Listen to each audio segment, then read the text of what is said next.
remember that one. Shannon, how surprised are you by this report? I'm very surprised that they're giving up on it so soon because Daryl Morey, Skip, has basically built his career entire legacy on taking down the Golden State Warriors with the model that he wants to use. And that's by shooting 40 to 53-point shots every night. And for him to give up when he max contract James Harden, he's max contract Chris Paul, he gave, $90 million to Clint Capella. And it seems to me now, if what Woj is reporting is true, and Woj is normally right on the money, that he's willing to, give it up. I understand Clint Capella, because for a guy that said, I want Golden State, especially after the way the series ended last year, I want Golden State, I want the Warriors, for him to lay an egg, now, that's one game, because Capella did play well in the regular season. But maybe, and what I saw, Skip, is that his matchup, when he can play a big that he can beat up and down the court, he's golden. But he has to go against Draymond, and he can't consistently beat Draymond up and down the court. And Draymond is a damn good defender. So Draymond neutralized him, and they didn't get the kind of production that they thought. Now, the Chris Paul, good luck moving Chris Paul. Here's a 34-year-old that has 3 years and $124 million left on his contract. At age 36, he'll be making $44 million. Now, I know a team, Skip. That's the third year. Yeah, and his option. Yes. He picking that up. That's what I'm saying. Now, I know a team that's right here that they probably got a couple of people that's not, that's not qualified to be in the position they're in, Jenny. Maybe. They say, you know what? We tried to get Chris Paul 8 years ago. Maybe he hadn't aged at all. They'll sign it because, as a matter of fact, not only will they trade for him, they'll extend him by 3 years. Yeah, I can see it. That's what they would do, Skip. And what we're seeing, we keep talking about, D'Antoni is a problem here. Because what we've seen, he got Steve Nash in the Hall of Fame because he won two MVPs with this style of offense. The problem isn't offense. The problem is defense and their inability to get stops when they need them. And James Harden, this style is great. We watched him all year, Skip, and it seemed like every other day we were doing a story like, I've never seen anything like this. But come playoff time, when a team, their only focus is you. Now, see, you don't play Memphis one night, then go to Brooklyn, then get the Knicks, and then scoop into Miami. One night, every night, all the focus is on you. And now the reports are, Skip, we're hearing that there's some rumblings between Chris Paul and James Harden. Well, they said they had words walking off the floor after the Game 6 loss in Houston. What was Chris Paul thinking? Has he not seen James Harden for the last 5 years, Skip? He's an ISO ball player. Dribble, dribble, dribble, dribble. Okay, 5 seconds, I ain't got nothing, you take it. A lot of bad possessions. And come playoff times, you can't have too many of those, especially late in the ball game. And that's what they seem to have a lot of. But I'm surprised because what? I mean, you're going to scrap the whole thing and start all over again? Your centerpiece is still James Harden, and he's still going to play the exact same way he's been playing. So, before I answer Jenny's question about my shock over this, I have one disqualifier, potentially one caveat. It's possible that Daryl Morey is such a shrewd operator that he dropped this hint through Woj just to light a fire under his team, just to shake up the psyche of his team, to make everybody feel like you're all expendable. I'm sick of all of you, and maybe try to reunite them, because the truth is, there's only one quick fix here and one real fix. And that's to fire the coach or not bring it back. Ty Lue's out there, and they were talking about hiring him as an assistant. That was what I would do, because we all think Kevin Durant is gone, right? Yes. Okay, so all of a sudden, wouldn't that door swing at least a little? Maybe it won't swing open, but it'll crack open. But it definitely bring Golden State back some to the field. Just some. So you're stuck with these contracts. Why wouldn't you just bring it all back with a new voice? And the new voice would be Ty Lue's. He won a championship. He came back from 3-1 down. He's a player's coach. D'Antoni's just a coach, right?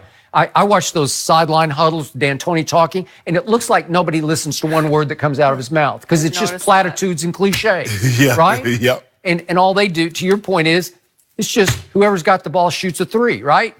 Just shoot them and shoot them and shoot them. And if you make enough of them, maybe you'll win because it's 3s to 2s, right? But Skip, see, maybe that would work. Maybe that saying that everybody is on the table for being traded if you play football with the non-guaranteed contract. But you trade somebody, Eric Gordon's still going to get his money. Now, Eric Gordon, somebody will take Eric Gordon because he's only $14 million. Someone definitely would take PJ Tucker at 2 years at $16 million. I would agree. Because he's a lunch pail, hard hat type of a guy. He is, I would agree. But Skip, Chris Paul at $40+ million a year at 34? Right. Okay, before I get to Chris Paul, point of order. I still believe this, all my heart and soul. If Kevin Durant doesn't pull up lame, Houston is going to win that series. Wow. And if Houston did win that series against the KD-led Golden State Warriors, who look like a troubled team to me, we would be having a completely different conversation because then it would have been Houston against Portland. I got Houston. Right. And now it would be Houston against number 2's Toronto. It's close. I don't know. It's a close call, but Claude Houston locked him down. Huh? You know, Claude locked him down. Well, he would be assigned a lot to that, but then we'd find out exactly what Houston was made of. Maybe not the right stuff. So what did happen once he went down? What happened in the final quarter of Game 5 and the next 4 quarters of Game 6?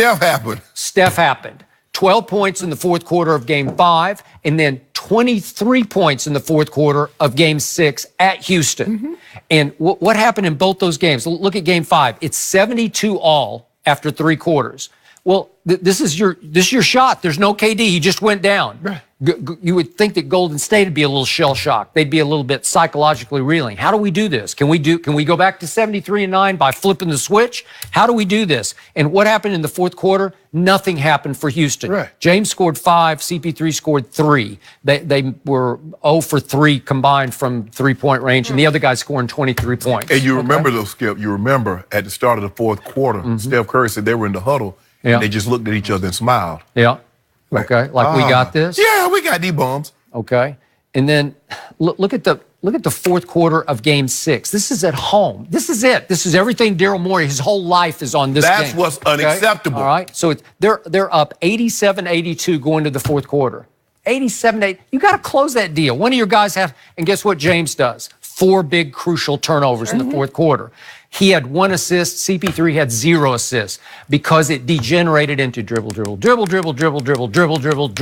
that was CP3's Game 6 was his best game. CP3 played unbelievable. Okay. James, but Skip, that style of play, Kobe said it.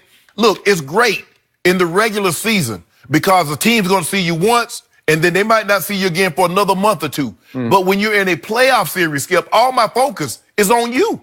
Okay. Now to CP3. To me, I said this during the playoffs. I think he just got old before your very eyes. A little prematurely old because he just turned 34 years of age. And you'd say, well, he's going into his 15th season. What's LeBron going into his 17th season? Yeah. So to me, and I respect Chris, he's leader of the Players Association. I respect all that, although I think that has taken a lot out of him as a basketball player. But he looks a little chunky to me. He always looks a little chunky. Yeah. He doesn't look in great shape. I don't think he's near the workout warrior that LeBron is. Of course not. Okay, so he's not. But who is? Well, okay. Well, I could probably find a whole bunch of people. No, not like him. You don't think so? And plus, hey, guess what else, Skip?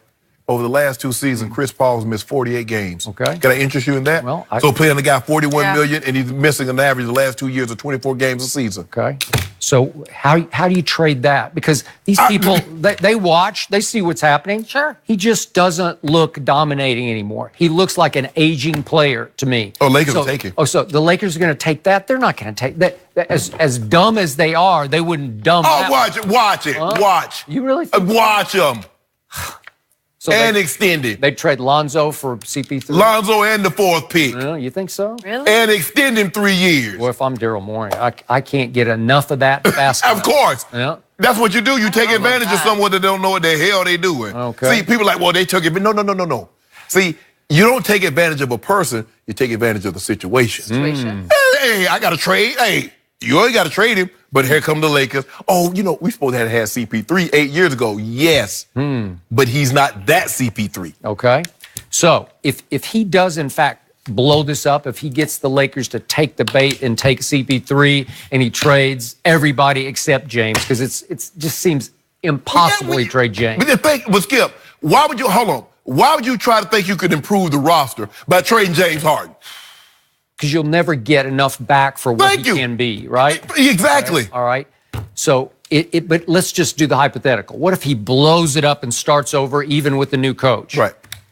Isn't that an indictment of Daryl Morey? Yeah. Did he just say, I got the team right here, Right. and then all of a sudden he'd say, I give up? Yeah. I messed up. I screwed up. I'm out. What happened to all the analytics, Skip? You know, he got all these inside numbers and third level and fifth level stats that says if you do this, if you tie your shoe left foot first, right foot next, and if you put your underwear on backwards and all this kind of stuff. He got all these excuses, and now he talking about blowing it up. I know. I got it. So their whole offense was based around that guy dribbling that ball, right? So guess what that guy did during the regular season in usage rate? 41% of the time he's got the ball in his hands for the Houston Rockets. The next down in usage rate was our man Russell Westbrook at 33. So that's a big gap of 41%. That's a huge 41% down to 33%. Chris Paul was at 25%, which was 55th, actually tied for 55th in the NBA. And he was tied with Buddy Hield and Shabazz Napier. Okay, so that's how little he got to touch the basketball. So they're walking off the floor after they blew game 6. And what is he giving James an earful of? You a ball hog, bro. Yeah. Can I touch the ball ever? That's what they're talking about. Yeah. He's like, something might be wrong with your eye, but nothing wrong with your hand. Yeah. Because you sure won't pass the ball. That's what, that's who they are. That's what they became. And in the regular season, when he's scoring 60 a game or whatever, that works. Yeah, but what did he think James Harden was when he got there? James Harden didn't all of a sudden say, I'm a ball hog. That's what he's been since he arrived at Houston. Yeah. It's hard to watch in the playoffs, but in the regular season, you're just mesmerized by it. Right. You just say, we've never seen anything like that. Right. But it won't win championships. Nope. It won't even win a playoff series against Golden State in the second round, right? And we've seen that, Skip, we've seen this. Yeah. When he had Nash and Stoudemire. Yeah. It's down the stretch, you can't get stops. Yeah, you scored.